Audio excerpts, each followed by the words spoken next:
आपको मालूम है कि वीडियो किसने लिखी है, वीडियो किसने जारी किया था? आपके जो भारतीय जनता पार्टी के प्रत्याशी हैं, उन प्रत्याशी महोदय की घर से वीडियो लीक हुआ।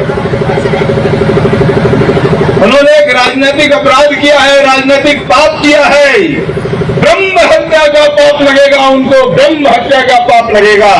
वो चाहे इस जीवन में न उभर पाए, लेकिन मेरा दावा है कि अगले 7 जीवन तक नहीं उभर पाएंगे इस पाप के लिए। उनको इसका जवाब देना पड़ेगा, इसी धरती पर देना पड़ेगा, इसी समय पर देना पड़ेगा। और जो लोग इसमें उनके सहभागी हैं, वो भी उतने ही दोषी हैं, वो भी उतने ही दोषी हैं। साथियों, जो व्यक्ति अपने साथियों के विरुद्ध साजिश करता है, जो व्यक्ति अपने साथी को पीठ में छुरा भोंकता है, उसका आप कितना विश्वास करोगे? बोलो, विश्वास करोगे कि नहीं करोगे? विश्वास करोगे कि नहीं करोगे? जोर से बोल के बताओ, विश्वास करोगे कि नहीं करोगे?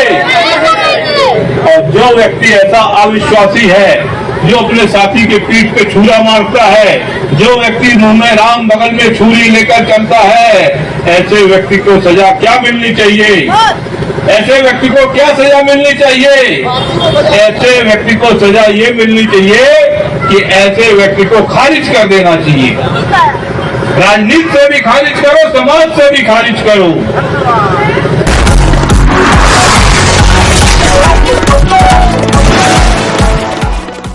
फिर गरमाया मूत्र विसर्जन कांड क्यों आ रहा है? डॉक्टर राजेश मिश्रा का नाम केदारनाथ शुक्ल के राजनीतिक सफर का किसने किया अंत? विदित हो कि सीधी जिले का मूत्र विसर्जन कांड फिर एक बार सुर्खियों में जोरों पर चल रहा है। जहां सीधी जिले सहित पूरे मध्य प्रदेश को शर्मसार कर देने वाला कांड कुछ महीने पहले सभी समाचार पत्रों और टीवी चैनलों में खूब सुर्खियां बटोरा था, जिससे आप सब वाकिफ होंगे। कुछ भूल जाने के बाद एक बार फिर सुर्खियों में आ गया है, और क्यों ना आए, क्योंकि चुनावी जो सीजन चल रहा है।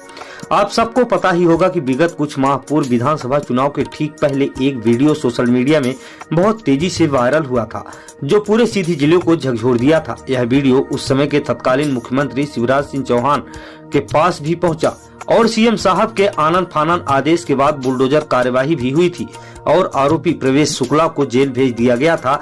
जिस आग की लपट सीधी विधानसभा के उस समय के तत्कालीन विधायक पंडित केदारनाथ शुक्ल के ऊपर सीधे तौर पर आई, और फिर विधानसभा चुनाव में जब उनका टिकट कटा तो ये मान लिया गया कि उस कांड की वजह से विधायक का टिकट कट गया है। सीधी जिले को शर्मसार कर देने वाला मूत्र विसर्जन कांड।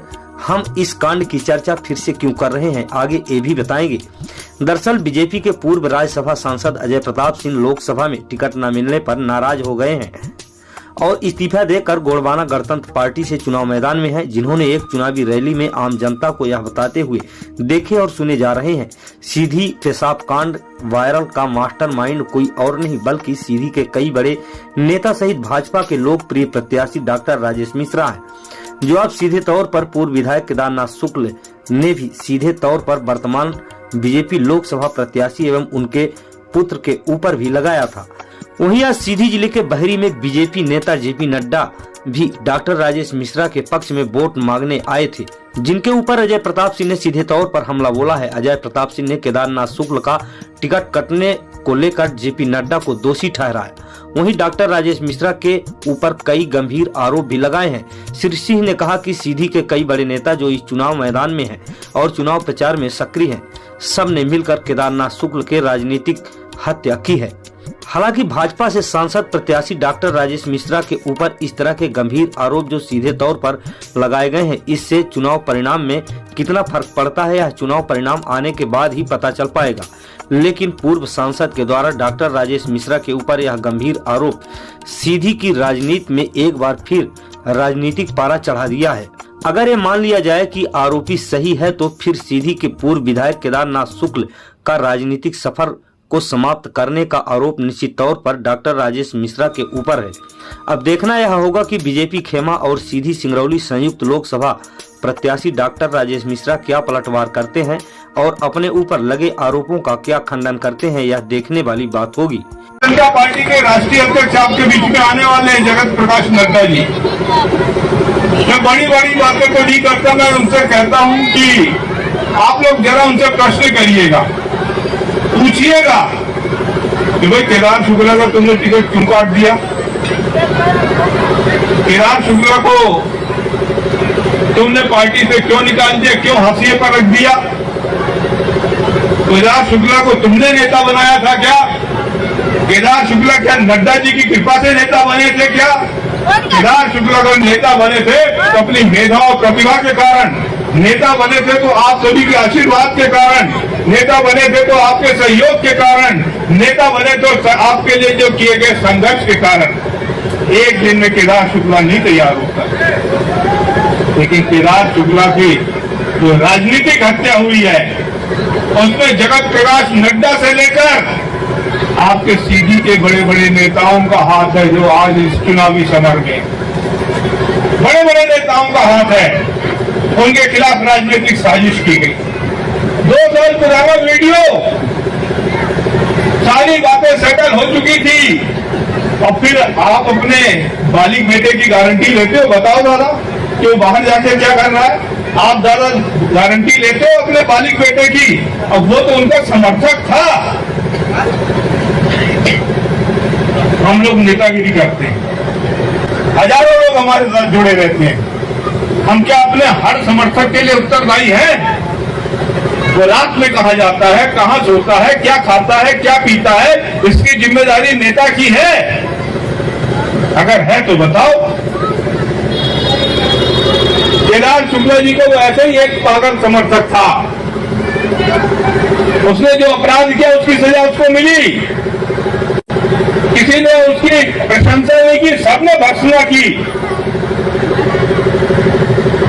कानूनी कार्रवाई भी उसके विरुद्ध है, लेकिन सारा की सारा तोहमत केदार शुक्ला के ऊपर मढ़कर उस व्यक्ति का कत्ल कर दिया गया, उस व्यक्ति का राजनीतिक कत्ल कर दिया गया। और आपको मालूम है कि वीडियो किसने लिखी है, वीडियो किसने जारी किया था? आपके जो भारतीय जनता पार्टी के प्रत्याशी हैं, उन प्रत्याशी महोदय की घर से वीडियो लीक हुआ। उन्होंने एक राजनीतिक अपराध किया है, राजनीतिक पाप किया है, ब्रह्म हत्या का पाप लगेगा उनको, ब्रह्म हत्या का पाप लगेगा।